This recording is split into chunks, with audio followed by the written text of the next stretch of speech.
Chapter 12. Sophie. First loyalty. "Sophie, hurry!" Agatha called far up the steps in front of her. "It's these blasted shoes!" Sophie moaned, slipping on stairs like a cow on ice. "Who told you to wear heels?" More screams rang out from inside the tower. "Sounds like Nicola!"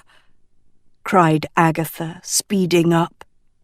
Sophie frowned, slowing down.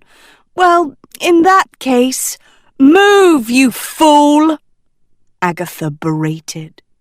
Sophie scurried after her, resorting to crawling on her hands and knees, wondering how she was huffing like a hog, while Agatha, who ate every cookie in a 50-mile radius, was sprinting up the stairs with ease.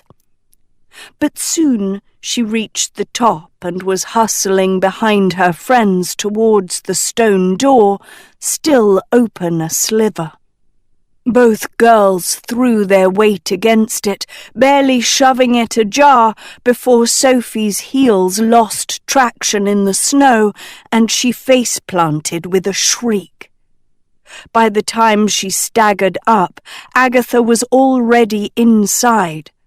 Sophie squeezed through behind her. It was pitch dark. "Aggie?" Sophie wisped. "My finger glow won't light," Agatha said nearby. "Magic doesn't work here, remember? Raccoon Rock, or whatever he called it, doesn't allow magic inside its bounds." "Aggie? I can't see anything. Where are you?" A cold hand seized her wrist. "Listen," Agatha's voice said. Then Sophie heard it, a hissing sound somewhere far away, or was it buzzing, like a set of pipes leaking air? Another scream echoed, this time a boy's. "Come on," Agatha said, yanking Sophie down the tunnel. "I hate it when you treat me like your sidekick," Sophie said, stumbling behind. "I'm a dean, and you're not even queen yet. If anyone's a sidekick here, it's—" They slammed into a wall and careened to the ground. In her haze of pain, Sophie thought they were back at school, foiled by the invisible barrier on Halfway Bridge that had set their original fairy tale into motion. But as the pain wore off, she could feel Agatha lumber up next to her, hands on the wall. Sophie heard that strange hissing behind it, along with muffled voices. "They're inside! I hear them!" she said. She thrust her ear to the stone, trying to hear more, and felt it creak under her weight.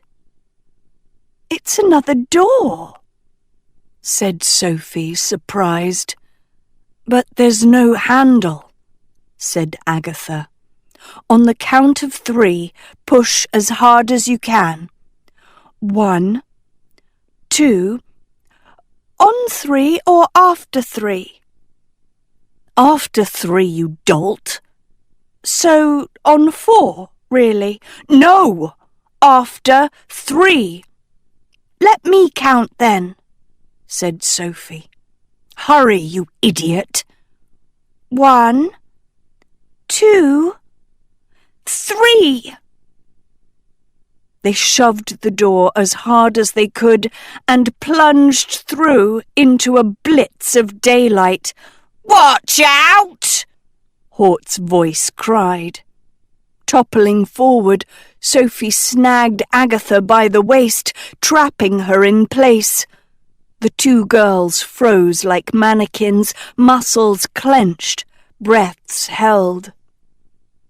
Their bodies were an inch from being impaled on a blood-stained sword, planted handle first into the dirt of a stone cave that opened into grey skies and a view of Avalon's coastline below. The sword had Camelot's seal on the hilt. Chadwick's sword. Curled around it were two king cobras hissing with forked tongues, mimicking the warped Camelot seal they'd seen on the map in Chadwick's dead hands. Behind the sword were dozens of treasure chests hanging open and empty, with black velvet lining inside and the same snake and sword emblem carved on the outside. But that wasn't the most ominous sight.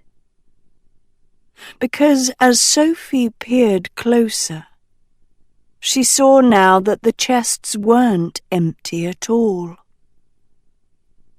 The black velvet was moving. Snakes, hundreds of them, thin black ribbons slowly slithering out of the chests and slipping into the sand. "Don't move," said Nicola's voice above her. Slowly, Sophie's eyes lifted and saw the crew clinging to icicles on the ceiling of the cave. "They're asps. They only see motion," warned Nicola, hanging on the same icicle as Hort. "I read about them in the Brahmin and the Jackal. No one cares," Sophie retorted. "All we care about is, are they deadly?" "Why do you think we're up here, you oaf?"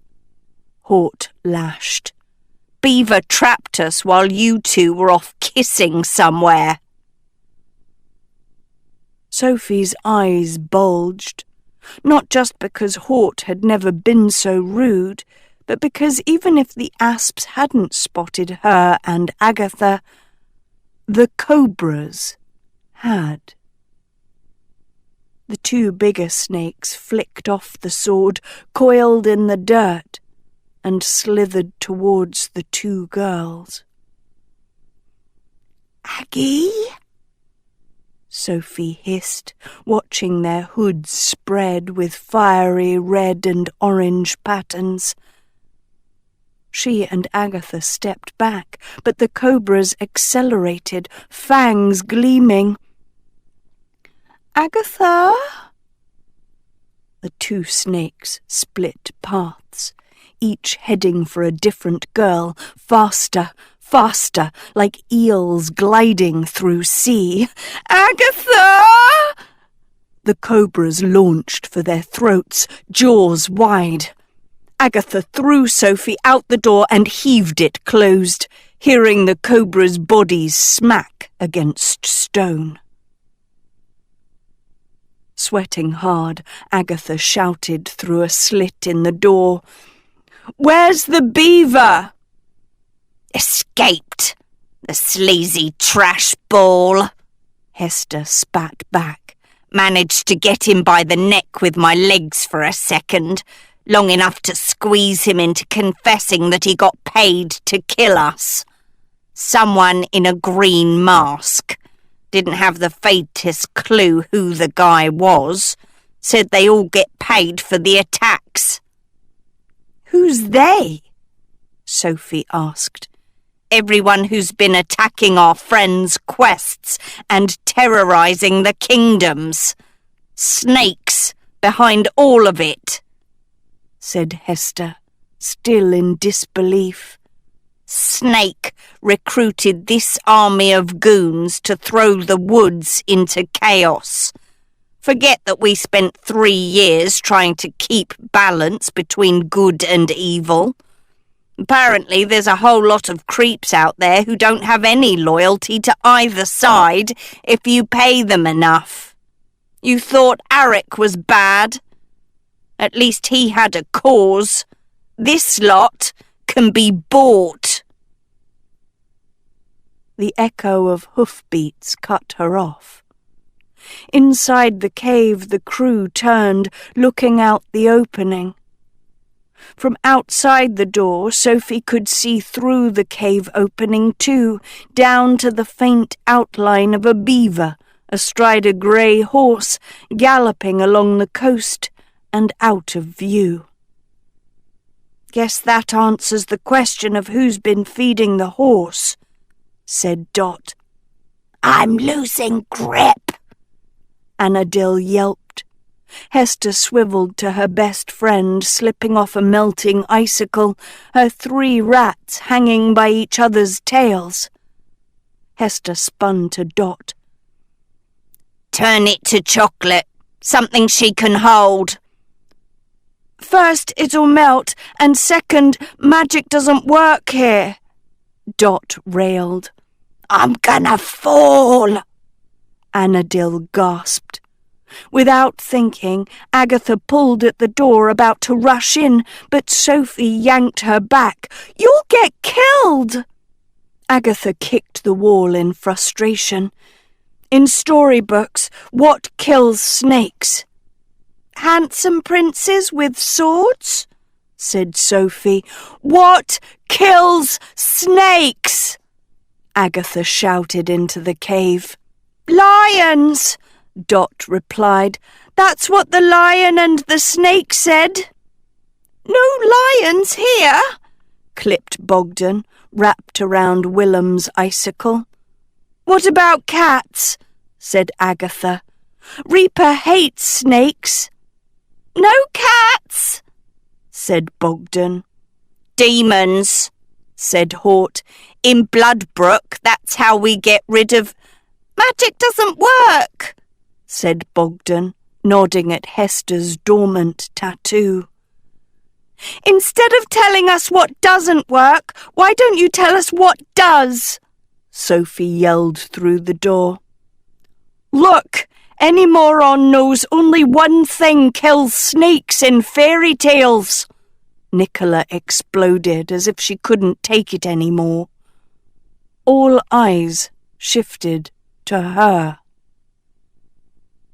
"Well?" Sophie bellowed. "Mongooses! For God's sake!" Nicola blared. "It's always the mongoose that kills a snake at the end of the tale. Haven't you heard of Rikki Tikki Tavi, or Indira and the Mongoose, or the tales of Panchatantra? Don't any of you know anything besides Snow White and Rapunzel and stories about creamy, fair princesses?" "No mongoose," Bogdan quipped. "Wait! Yes, mongoose," Agatha said, spinning to Sophie. "Where is he?" "On the boat, obviously. He's steam cleaning my boudoir. After the storm, it smelt of fish," Sophie said. The whole crew groaned. "So we have no weapons, no mongoose, and no plan. What do we have?" said Agatha. "Hello, little chickadees," a sing-song voice called. Jolted, Agatha and Sophie put their eyes to the door crack and saw a vision of Princess Uma's olive-skinned face floating in the cave. "Professor Dovey asked me to let you know she's running late," said Uma, framed by the dean's alarmingly messy office. "She's dealing with a few Never boys who tried to feed Professor Manley to a stymph.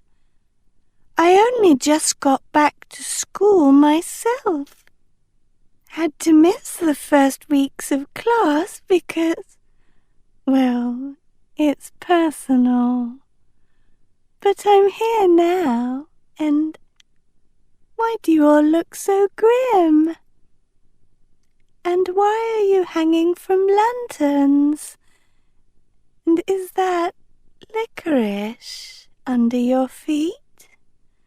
Sorry, it's quite blurry from my side.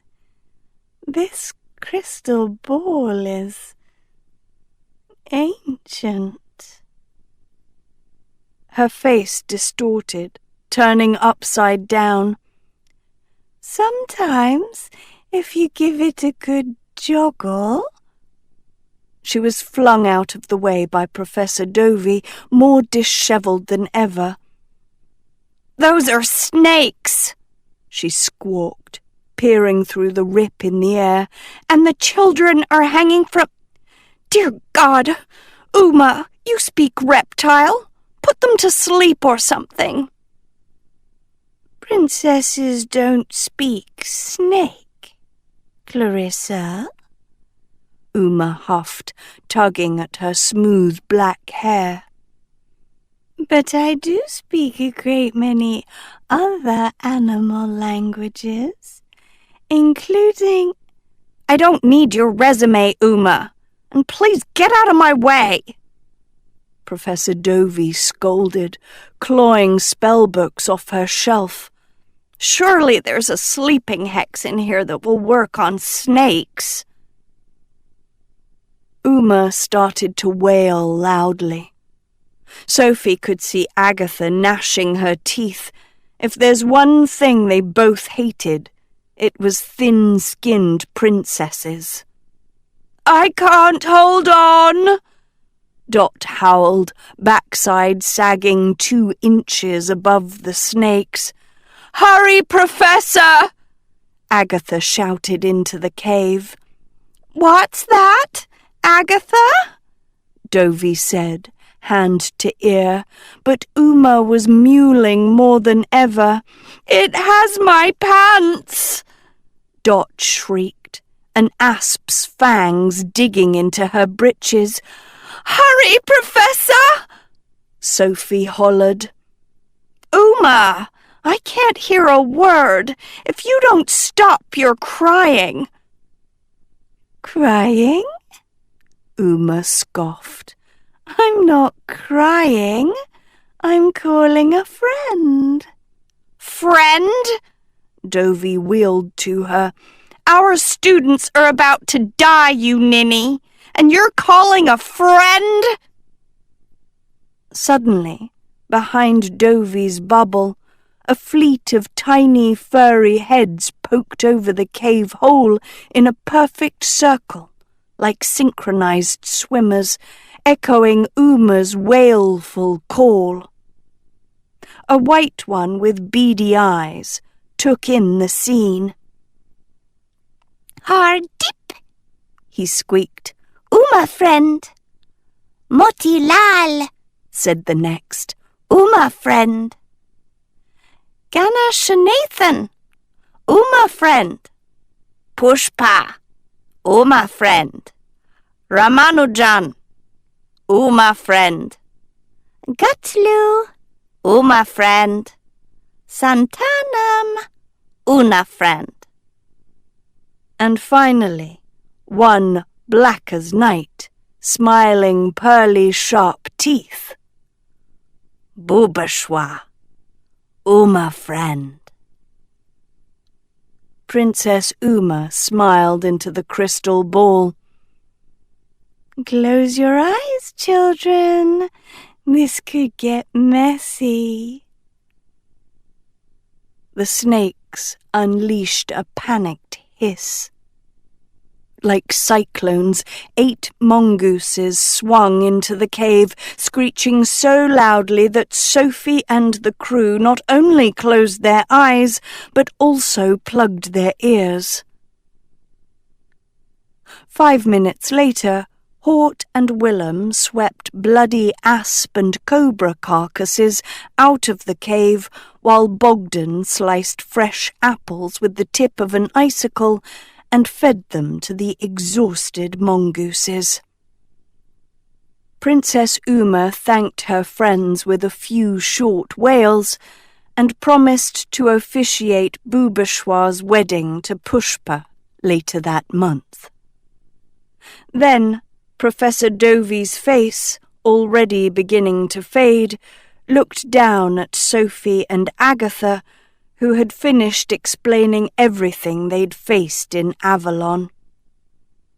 "Girls, our connection will end soon," said the Dean quickly. "From what you've told me, this snake has trespassed into Avalon, killed one of our own, and wants Tedros's crown. And he's throwing the entire woods into upheaval along the way. He's attacking kingdoms. He's attacking our students. Just this morning, Kiko's team didn't appear for its check-in with me, nor did Ravan's team in Akgul. And I'm quite sure the snake has something to do with it. Luckily, both teams are still alive on my map in their respective kingdoms, so they could just be hiding. I'm looking into it. But whoever this snake is, he's the worst kind of villain. He's a terrorist." She took a deep breath. "And all you know is we're searching for a man in a green mask?" "Or a woman," Sophie ventured. "And you're sure they've left Avalon?" Dovey pressed. Agatha and Sophie exchanged looks. "Can't be sure of anything anymore," said Agatha, but the beaver made it sound like he was long gone. "The Lady of the Lake would have never let him or the snake in," said Dovey, dismayed. "Have you gone to her?" "Wait a second," said Hester. She was crouching near one of the chests. Inside it was a single, ragged gold coin. Hester held it up to the daylight. A skull with crossbones glimmered on its face. "Pirate gold," said Annadil. Her rats sniffed at the chest and tittered at her. "They say all of these were filled with pirate gold. Those asps must have been protecting it." "Pirate numbers are growing in Jaunt Jolie," Hester said, remembering the newspaper she'd seen in Eternal Springs. "Snake has to be paying them." Annadil swiveled to Hester. "Jaunt Jolie is one of the kingdoms bordering the 4-Point. Didn't the vizier in Kyrgios mention pirates lurking about sacred land?" "If the snake is planning something at the 4-Point, you need to head him off at once," said Professor Dovey urgently. "The 4-Point is where Arthur intervened to end a war between 4 kingdoms over a small piece of land. He gave his life to bring peace. Since then, the land belongs to Camelot as a symbol of its leadership of the woods, beyond good and evil.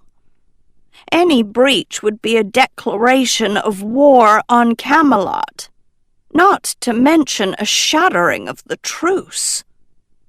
The Lady of the Lake vigilantly protects the 4-Point, but it sounds like the snake has his eyes on it. You must find out what these pirates are up to." "Then we're off to Jaunt Jolie," Agatha said, eyeing the vial on Sophie's necklace. "Whose quest is stationed there?" "Oh no," Sophie croaked. "Beatrix."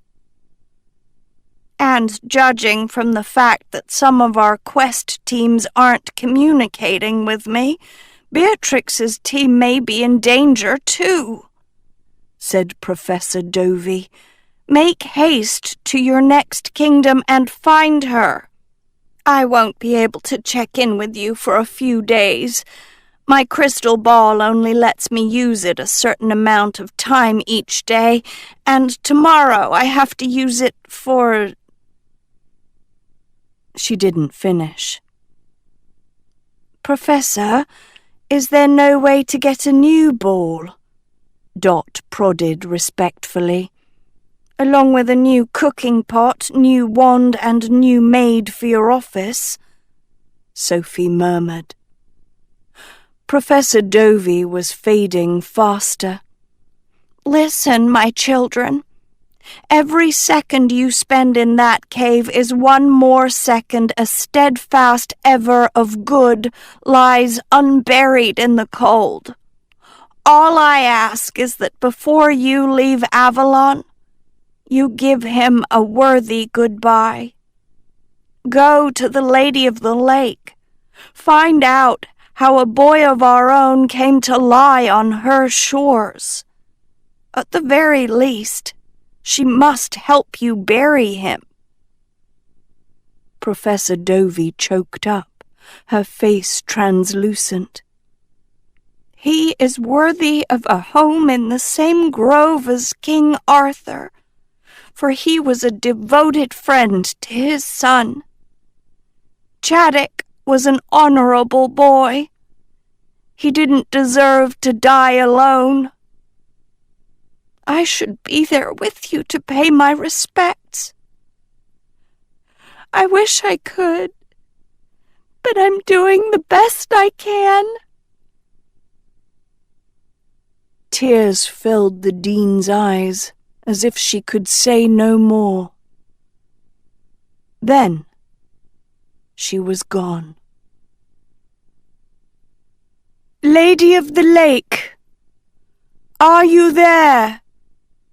Sophie asked a third time, her foot dipped in the glacial grey waters. But again the lady didn't answer. A few minutes earlier the crew had each taken a private moment with Chaddock to honour him. When it was her turn, Sophie had kneeled down and taken his rigid, chilled hands in hers. "Thank you for being such a faithful, valiant friend to Teddy. A better friend than I've ever been, that's for sure. We'll protect him for you now, okay? And in the end, you'll be the reason we were able to save him." She kissed his cheek. "Wherever you are, you'll have no pain or bad memories any more. Only love. And one day, me, Teddy, and all the rest of your friends will be with you again. Not too soon, of course, but one day. So wait for us, and watch over us if you can." When she was finished, Agatha kneeled in front of Chaddock. Then Hort kneeled, then Hester, then the others, one by one, even those who hadn't known him. They washed Chaddock's body clean with lake water and fitted him into Hort's clothes, leaving the weasel pink-skinned and shivering in his underpants. "Always lose my clothes anyway, so it might as well be for a good cause," he'd said. The boys lifted Chaddock's body and lay him gently on the lake shore, the water lapping up to his side.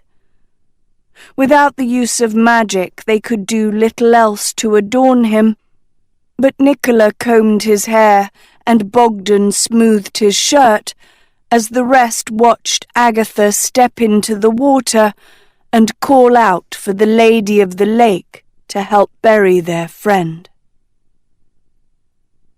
The lady didn't answer. And now she wasn't responding to Sophie either. "Maybe if we go farther in," Annadil offered. "Come on. Hester said, grabbing her and Dot and hauling them into the lake.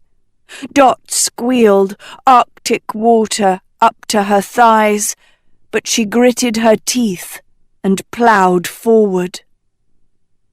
Sophie remained with Agatha, watching the witches wade deeper.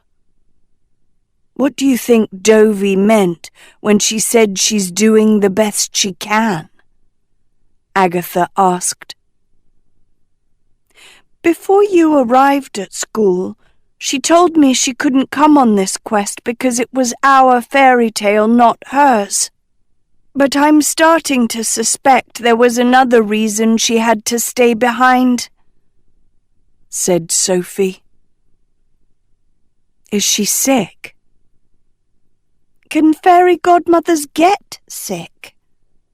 Besides, she doesn't look ill. She looks chaotic, as if her mind is elsewhere," Sophie said. "But what could be more important for a dean than protecting her students? Lady Lesso lied to a deadly schoolmaster to keep her nevers safe. She betrayed evil itself, a cause she'd worked for her whole life. She betrayed her own son. And though I hate saying this, Dovey is just as good a dean as Lady Lesso, which means there's something else wrong with her, something she isn't telling us. Do you think it might have to do with that crystal ball?" "Even if it's broken, a crystal ball should help her, not leave her frazzled and overwhelmed." Agatha shook her head. "I'm scared, Sophie. You heard Dovey. She's never seen a villain like this before, and if she's not at full strength to guide us—" She paused. "The woods is under siege. Our friend is dead, quest teams are missing, and Tedros is alone at Camelot with this snake plotting to destroy him. We don't know who the snake is. We don't know what his plan is. All we know is we're in a fairy tale again, and this time the villain is playing games with us." She gazed at her friend. "It's as if there's no such thing as a happy ending anymore.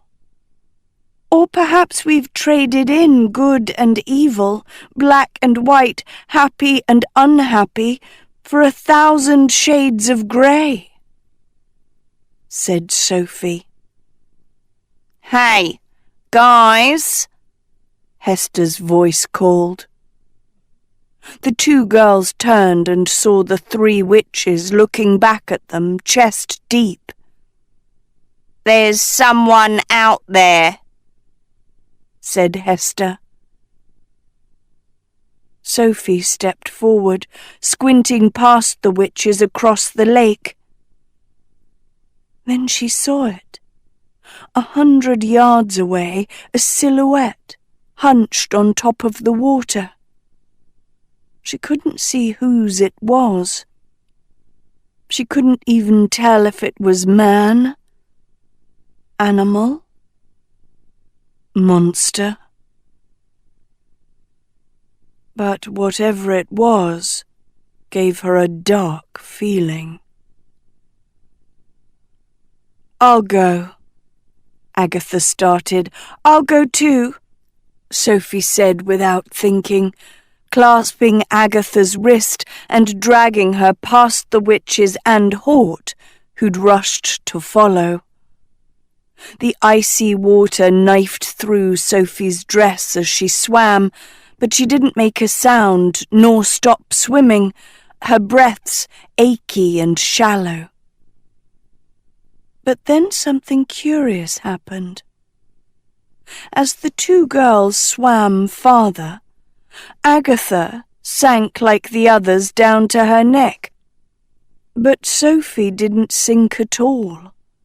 Her body started floating higher, higher, magically sloughing off water, until suddenly she was walking on top of the lake as if it was solid ground.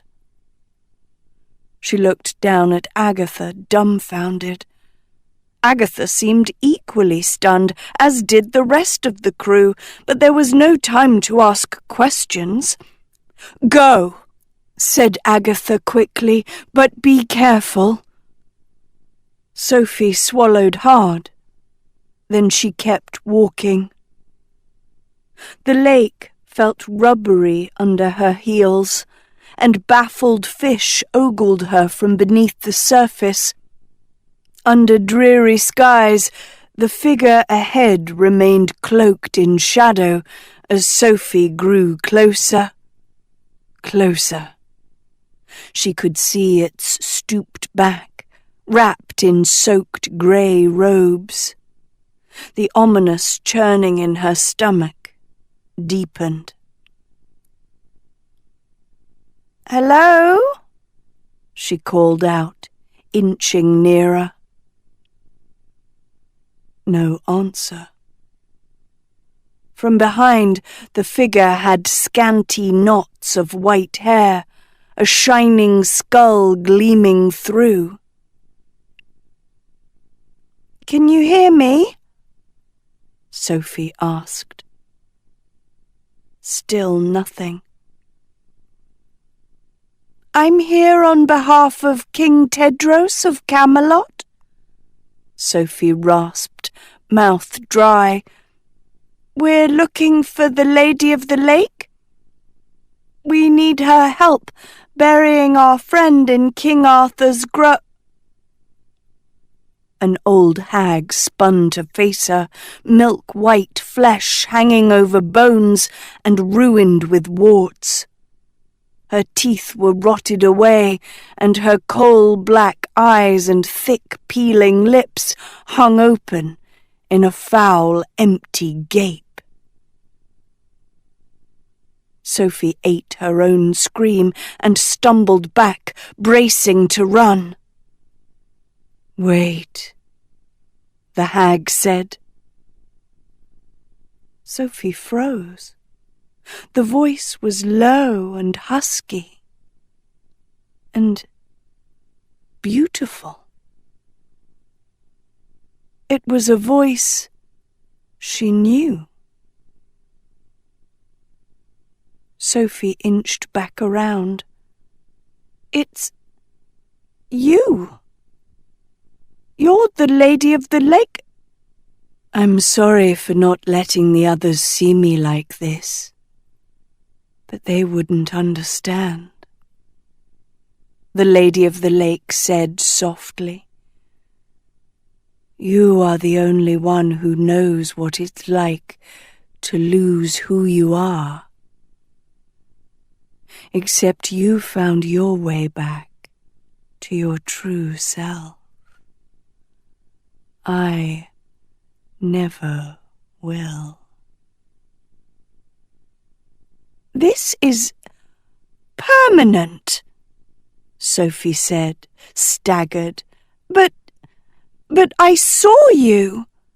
Merlin brought us here to hide us in your waters. You were beautiful and magical and powerful. You didn't look like this." The lady sagged deeper, glancing away. "He said he loved me, that if I protected him, he would save me from my eternal loneliness. And I believed him." "Jadek," Sophie said, "but he—" "No," said the lady, her voice catching. "Not him." "Who then? And what does love have to do with—" But then Sophie remembered what the beaver had said when they started their tour. A tale of how the Lady of the Lake came to be. You kissed someone, Sophie breathed. You lost your powers. It's why the gates to Avalon are open. The lady's eyes were bloodshot and wet. I thought he'd take me away from here. That's why I gave him shelter.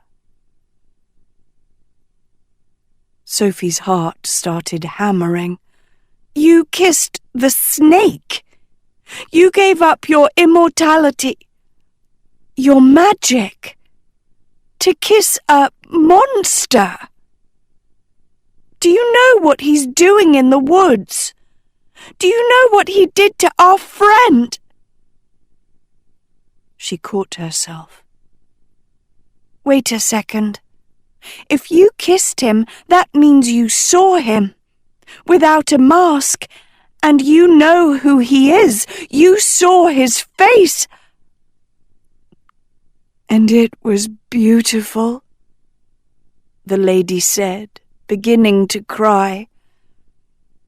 I know you won't forgive me for letting your friend die, but I had no choice. Sophie stared in horror. You watched Chadwick get killed, and you didn't help him. The lady sobbed harder. Blood scorched through Sophie's veins. Once upon a time she too had been willing to commit any evil for love. But this was Excalibur's maker. This was good's great defender. You watched him die for a stupid kiss, Sophie seethed. You vowed to protect Camelot forever. You vowed to protect its king. It's not that simple, the lady stammered into her hands. I had to protect him. Even Merlin would understand. I had no choice. You keep saying that. I had a choice. You had a choice. We all have choices. And you let a boy be murdered inside Avalon. Why? Because the snake was pretty? Sophie snarled. Chadwick was the liege of King Arthur's son. Chadwick was Tedros's knight. That is your first loyalty.